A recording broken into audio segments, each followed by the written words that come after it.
everybody. Hello, Gavin. Hi, welcome. No, welcome to you. So this is our, we're doing season 3 of the hashtag AskDK show, which I was so inspired by when I met you last month, the Carmen Murray show, to like really start investing in podcasting. So I thought it would make sense to kick off season 3 of the AskDK show with you talking about podcasting, because the primary channel we're going to be going out with for season 3 is going to be podcasting led. Fantastic. So previously we were trying to invest in YouTube, but I found YouTube really hard ground to plow. You know, Instagram for me is a lot easier. Hello everybody in Instagram, following us live now. But so podcasting is going to be for me a completely new channel, even though we're putting our audio tracks out onto our podcasting platform, which we were just using one. Yes. But now, okay, we're going to start seeing how this thing works and how much traction we get. So talk me through podcasting. You run Solid Gold Podcasting Studios here out of Joburg. Your shows are so kapow, they're so next level. Your audio, your equipment, your setup. I mean, we're sitting here in your new studio. Do you want to tell me about this new setup you got going here? Well, I'm delighted to hear you're embracing podcasts. Yes. Podcasts are really, really turning out to be incredibly important right now, and over the next few years they're just going to double and triple in importance. But why? Why podcasts? Voice is really, really important. All your major platforms are moving towards voice. Picture watching Star Trek. People aren't walking around with devices, and there aren't computers overtly visible, but they're talking to the computer. They go, "Computer, find me this," and it talks back to them. So the more powerful the technology becomes, the more invisible it becomes. Okay. So we get in your car now and you say, "Alexa, find me a podcast on something," and it's going to come back and play it to you. So you're using voice to search for stuff, and it's coming back to you in audio form. You're listening to things. And podcasts are covering all kinds of topics. It doesn't have to be B2B. They're close to a million podcast channels right now. The BBC runs about 500 or 600 channels of its own. Wow. There's something fundamentally important about voice to humans. I think we've been human for a few 100,000 years, and we've only been writing for a few thousand of those, tens of thousands. So, but is podcasting playing second fiddle to video? They're different. And the primary difference is you don't need to find time to listen to a podcast. If I say, "Hey, there's a cool video, watch this." How long is it? 15 minutes. Okay, I'll have a look at it later this evening when I get a gap. I get sent videos all the time. I'm like, okay, I'll watch this when I have a minute, and then I never get to it. And podcasting, we aren't competing for your time. We're saying, true. What am I doing? What am I listening to my podcast while I'm doing? So it's cooking, jogging, gym. So driving. Podcasts are filling that space that we're not allowed to drive and use a cell phone. Yeah. But since cars have been invented, there's been a radio in them. Since radio's been invented, there's been a radio in a car. That's true. So we take it for granted that we can drive and listen without there being any danger to other people on the road. And podcasting is in that. Where YouTube fits in is there's two real reasons that you should continue to do video. This podcasting by no means replaces video. It's when you're talking about something that people really need to see. Yeah. There's a picture, I'm talking about this picture, you need to see the picture to get the context, then video is your... And I think when people are in the entertain me space and they just want to sit back and check out and look at pictures and sort of get lost, whereas I think podcasting people are still on, they're active, they're thinking, they're driving. We don't even consider it multitasking when we listen to something while we're driving. Yeah, it's true. It's not difficult for us to do. Yes. Whereas visual, I think, takes up. Yeah, the other place where video might be important is in some conversations. A lot of what's being said is visual. A lot of the expression, a lot of the emotion. I mean, you look at the Oprah show, you look at Ellen DeGeneres show. Yeah. Sometimes they zoom right into a person's face, and you can see the emotion of the and you can't. While we might have a pregnant pause in a podcast, there's certain conversations where you want to see that. Sure, so it makes more sense. Yeah, there's a space for it, but they're not competing. TED, for example, you go up on stage for your 17, 18 minutes, and a lot of TED Talks have presentations and videos and slides, Yeah. but they still make them available as an audio and you Yeah.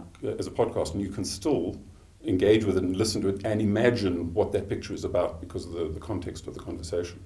So I think for me, like the big opportunity that exists is a lot of people are looking at themselves and saying, I can't do this, I've got barriers to entry. And people that I speak to all over the world, they've got these barriers to getting started. So my job in life is to remove barriers, make it easier, make it simpler. Like, how can people get starting podcasting now? Can they take their phone? This is what I've been telling people. I haven't even done it myself yet, but this is what I'm thinking. Take a phone, take your earpiece for better audio quality, speak into the mic, you have an audio track. Yeah.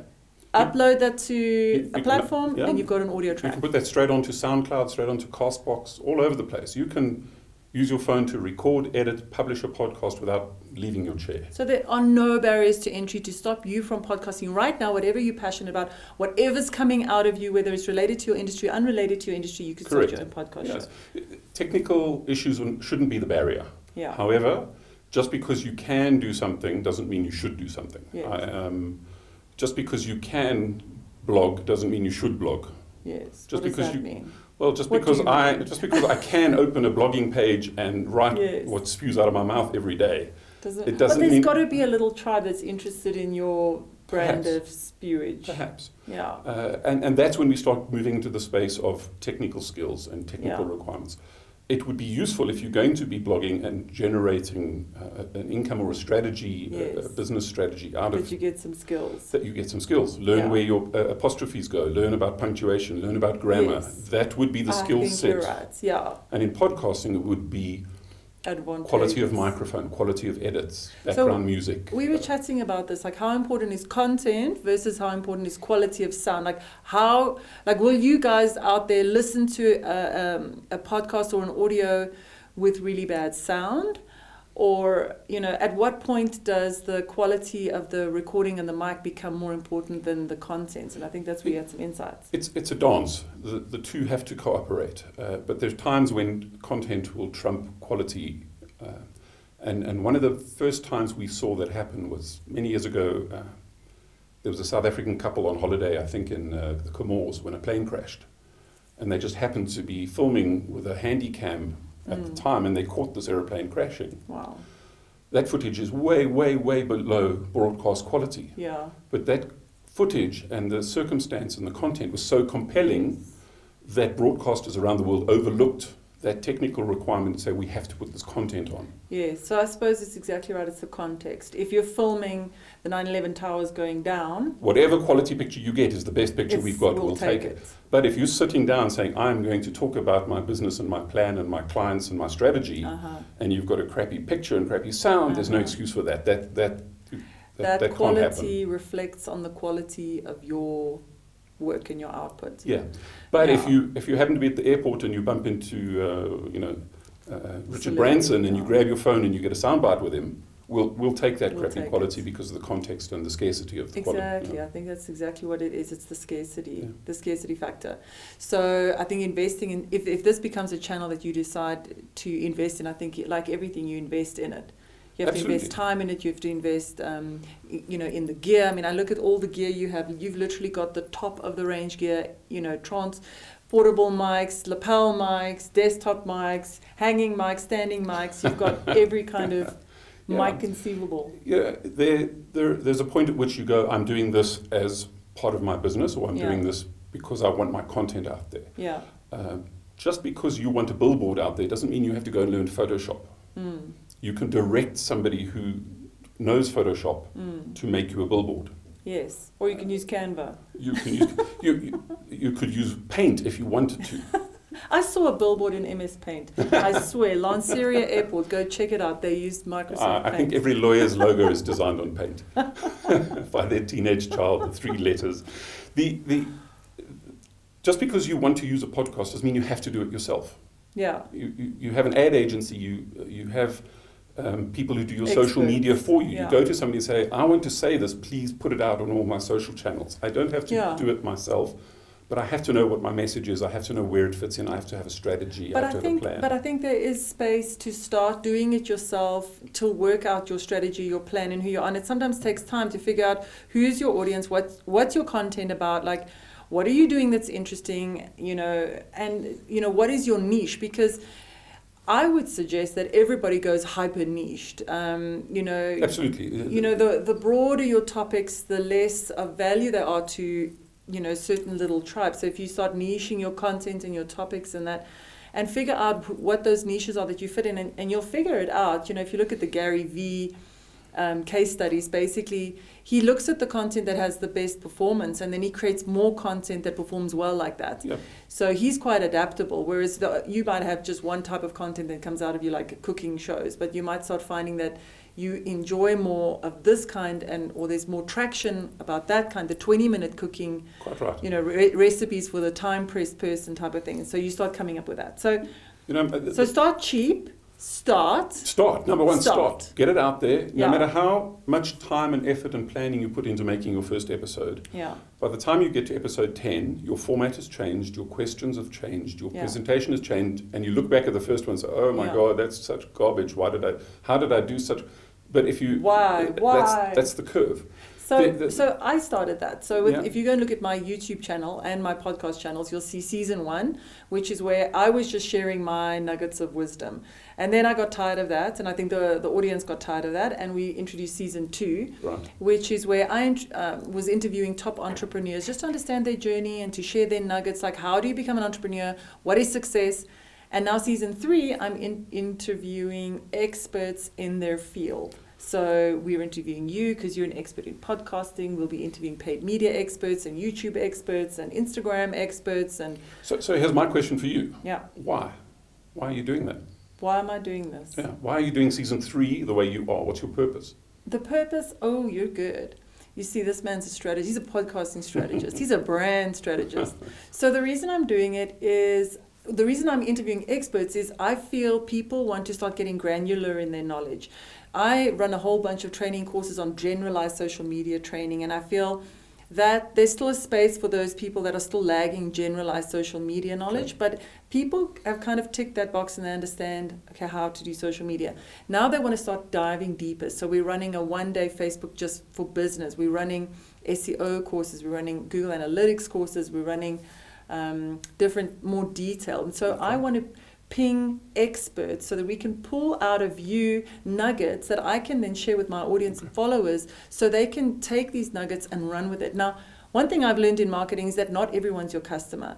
So like if you look at your bounce rates on your website, 94 to 96% of people bounce on your website. That for me tells me that you're probably for maximum 10%, maybe 5%, maybe 1% of people that hear this podcast are going to call you and say, Yeah. Gavin, I'm a customer. I'm ready, yeah, let's do this. But the people who are watching this or listening to this now, they know who they are. The minute I said podcasting, I said Gavin, I said Solid Gold, they were like, I'm there, I'm going to call, I'm a customer. Let me just now continue listening to be confirmed.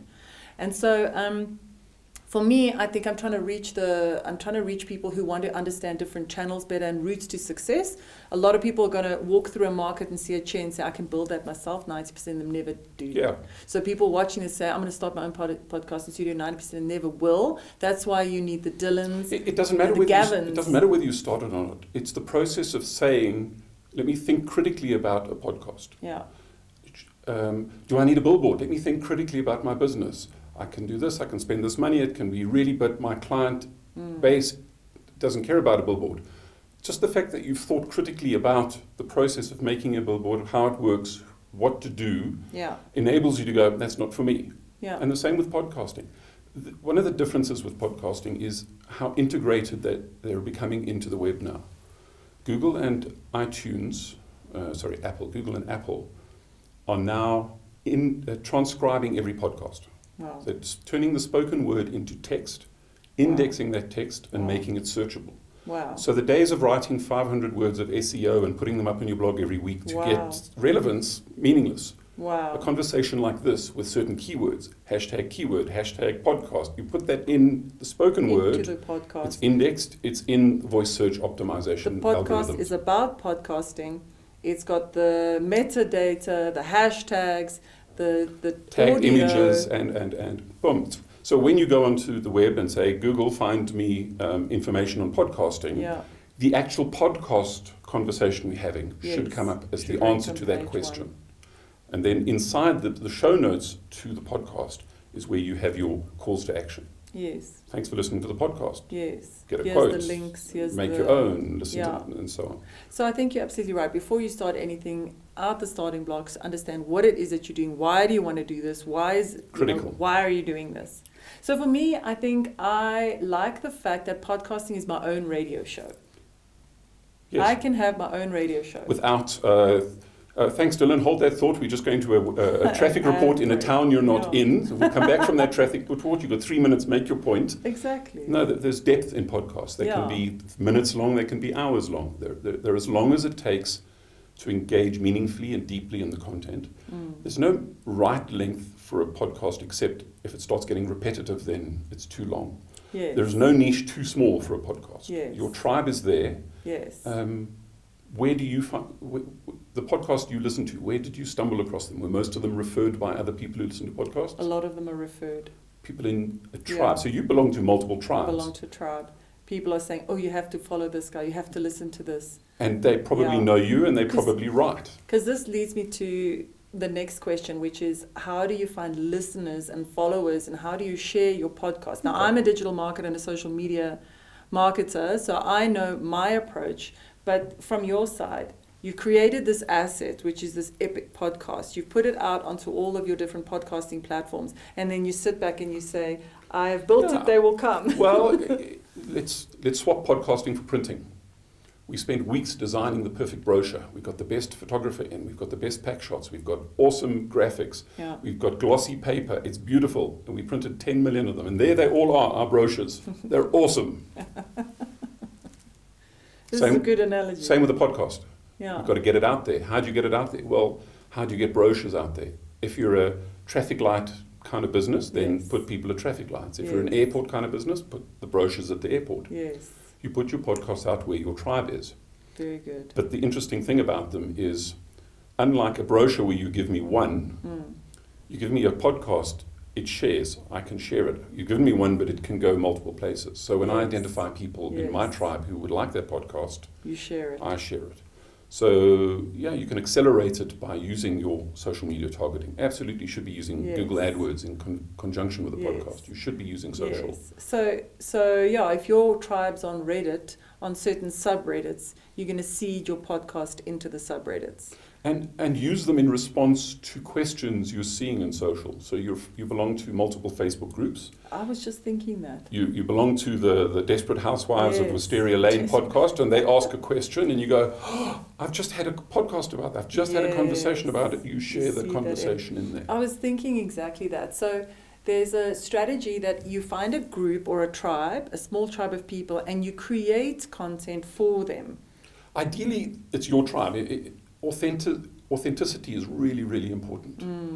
You can't fake I can't being create yourself for for a whole tribe. season. Yes. You just got to be yourself. Yes. And the people who bail after episode 3, 4 say, I just can't put up with Dylan's style Yes. or her voice or Inane whatever. They're not your chattering. tribe. They're- Correct.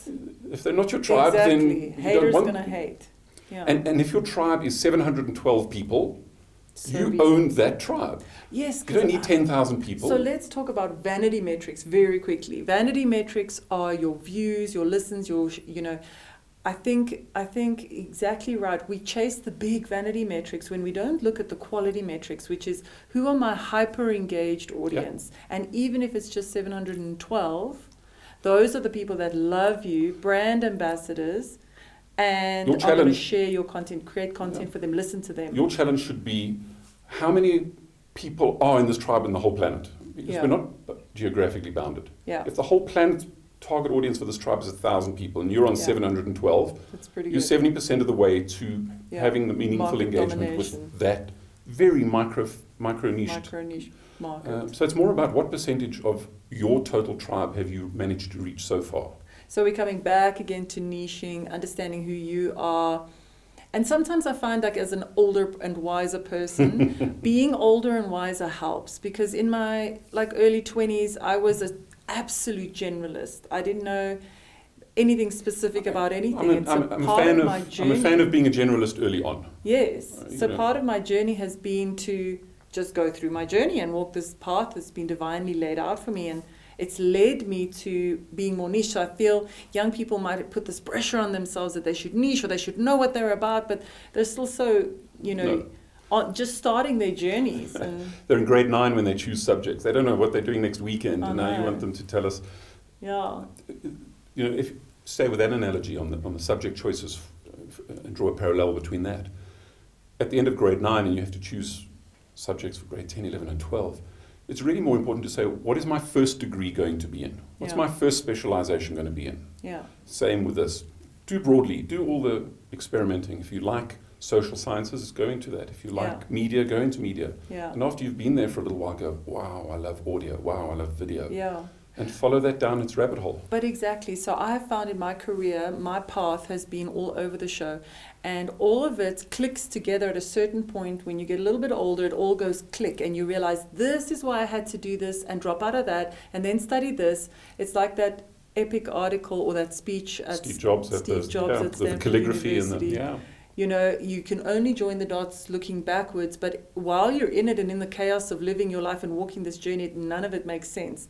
So just get on with it, get cracking, and at some point it'll all start to dovetail. Yeah, you get a little bit more patient, you get a little bit wiser with hindsight. Yeah. For me, where the podcasting fits in, it's integral. You can't be in a business now not producing audio content. Yeah. Whether you call it a podcast or whether you call it interviews and audio clips on your website, it doesn't matter what you call them. You need to be producing audio-based content now, not next week, next month. Now, it's really, really important. That's what's driving the algorithms right now. And so, some of the applications for our companies and for our clients is we're coming up with podcasting strategies for their staff. Absolutely. We're coming up with podcasting strategies for their exec and CEOs so that they can share the vision and the values. The staff can listen to it and just be always on, always plugged into what's new, what's going on, instead of having to call everyone together and standing up on a podium or doing some boring interview style. It's a lot more dynamic. You go back 20, 30 years before the internet really exploded. If you wanted to listen to a radio show, you were both geographically and time-bound. Yes. You had to be in Johannesburg at 7 o'clock to hear this content. And then it went away. It was ephemeral. It's gone. Yeah. Once we started streaming, we could be anywhere we wanted, but we're still time-bound. Yeah. We had to be somewhere in the planet at South African time, 7 o'clock, to consume that content. Yeah. Once we got onto what was originally called audio blogging, which became podcasting, you were suddenly freed both of time and geographical constraints. Yeah. You can listen to what you want, when you want. When you want. And that's a paradigm shift. However, people are still thinking radio. They're still making podcasts sound like radio shows. Yeah. Hi, it's the top of the hour. Which hour? You don't know when I'm listening to it. Hi, welcome to sunny Joburg. I'm listening in winter in Toronto. So you've got to lose the time, you've got to lose the place and focus on... Make it global. On the content. And you can go deep. We're not interrupted by traffic. We're not interrupted by weather. We're not interrupted by sports or ads. Yes. Deep, meaningful conversation. And so what I like about podcast assets is that my team, you're going to see, are going to dive into this talk and they're going to pull these nuggets of wisdom out and they're going to make a little snippet of it and they're going to break it up into small little pieces and they're going to seed it out there. So you've got this big long form piece of content, which is this big epic show, but then you also use it and break it up into smaller little bite-sized pieces. So and that can just go up on your website. So we write a blog about this post, we embed the audio track into it, plus we embed some of the video into it because some people like to listen, some people like to watch, some people like to read. So you can't discount any mode of consumption, digital consumption. You write the blog, you put it up there, it's fresh content, it's great for your web SEO, you've got your podcasting SEO that's happening, video SEO. All of those things take time and work. Yes. So anybody who thinks they're going to do all that on their own in an hour. It takes it's possible, a long time. But I don't think it's good usage of your time to do that yourself. That's what you do. That's That's what your why business we have does. companies, because you can create your own social media content by yourself, but you're also running your own business, and do you actually have time? Or you're running a full-blown marketing department in meetings all day long. When are you going to actually do the work? So You want to be sitting editing video when it's the do you message know how long in the it video. takes to edit video? I tried the other day. I opened GarageBand and I took my sister's wedding videos and I was like dragging them in and trying to work out how this thing. And before I called myself, it was like 3 hours and I hadn't done anything. I was like, no ways. This is way too time consuming. So just, you can do it. Yeah. It doesn't mean you should do it. Exactly. So for X 100 Rand, X 1,000 Rand, you go to Yeah. somebody and say, here's all the footage of the wedding. Yeah. Here's what I'm thinking. Here's the music I'm thinking. Go away, make it happen. Come Yeah. back, give me the... And I mean, you can go to Fiverr. You can get somebody for like, $25. Same to with do it. podcasts. Yeah. It doesn't have to be a It doesn't highly have to break crafted, the bank. but Yeah. it has to be part of a strategy. Yeah. Otherwise, your episodes bounce all over the place, and we say, Yeah. "What's the coherent message? What's the?" So do you offer a service where you'll meet with somebody for once of just the podcasting strategy service, or do you want to bundle that all in when they come for like a package offering? There is no way to make a podcast without having a strategy. I won't work with people who come and say, "I just want to make a podcast." Off the cuff. If they want to do that, please help yourself. There's a studio. You can Mm. rent the studio, record, take it away, edit. No Mm. problem. I understand there's Yeah. space for that. But if they come along and say, "We want your help to make a podcast. Let's record tomorrow," there's almost no way that's going to happen. Yeah. Why? What's the purpose? What's the 2-year plan? What does this Yes. look like 2 years from now when we look back and say, Yes. "Wow, podcasting was the best investment I ever made"? Why are Yeah. you saying that? What Yeah. happened? Yeah. Now we have to plan episodes, plan interviews, Mm. plan release dates Mm. around making sure that that happens. Mm. Otherwise, it's just vanity. It's just a Farting hobby. in the wind. Yeah, it's okay to be podcasting as a hobby. Mm. It's okay to want to be the next Joe Rogan, Mm. but I see it more as a part of a strategy. It's part of a business plan. Mm. Same as printing. Same Mm. as blogging. Yeah. You don't just go, "Well, there's a new color printer out. I need one for my business." Yeah. Do you do any printing? Do you hand printed Yeah. material to your customers? Yeah. Then maybe you should consider Yeah. color printing. Doesn't mean you have to own a litho press. So just quickly before we wrap up, I just have one burning question. You did touch on it lightly before. So the length of a podcast. So what's the shortest podcast that you've ever listened to? There's one where they release a word a day. The podcast is as long as it takes to say the word. Today's word is Thursday. Podcast is over. No, And that's it. You're joking. No, it's true. And does it form a whole sentence? No, just the word. The episode is the word, whatever Oh the word no, is. that's it. ridiculous. So that's your extreme. On the other side, you get Sam Harris and Dan Carling, who do, Dan Carling, some of his hardcore history episodes are 6 hours long. Whoa. And they're part of a 3, 4, 5-part series. So Whoa. it can be 30 hours before you finish listening to that. Do you get a certificate at the end? And at the end of it, you A go, "Oh, degree. wait, where's the next one? Give me more." It's so Wow. engaging. And so the correct length for a podcast is The correct length. as long as it takes to... And don't patronize your audience. Mm. Don't worry about, "Oh my God, this is too long for my audience." If your tribe is 712 people, they Yeah. get you. Yeah, yeah. They get that They're you're going to sticking go around deep for on this you. thing for 2 Yeah. hours, and they're going to go with you. They want the because granularity. 100%. Yeah. They don't want to be patronized. They don't want you to tell them what an acronym means. They're Yeah. your tribe. They know it. Yeah. And yeah. if they don't, they're new to your tribe. If they don't know, then you probably don't know either. They'll go and Google it. They'll find the acronym. You don't patronize them. Be yourself. Be authentic. Yeah. And be sincere. That's sincerity in a conversation. Yeah, I think for me a big buzzword, and we're going to wrap up with this, is authenticity. So it's something I've been banging on. Authenticity leads to trust. Authenticity comes from human beings. It doesn't come from brands. It comes from individuals inside of brands, and it comes from your followers. It comes from your tribe. So user-generated content. I think everybody is tired of fake. Everybody is tired of overproduced. Everybody is tired of oversell. So I hope you have enjoyed this first episode of season 3 at the #AskDK show. And I really want to thank you, Gavin. You've been amazing. Thank you. Thanks for joining us in the studios. Thank you.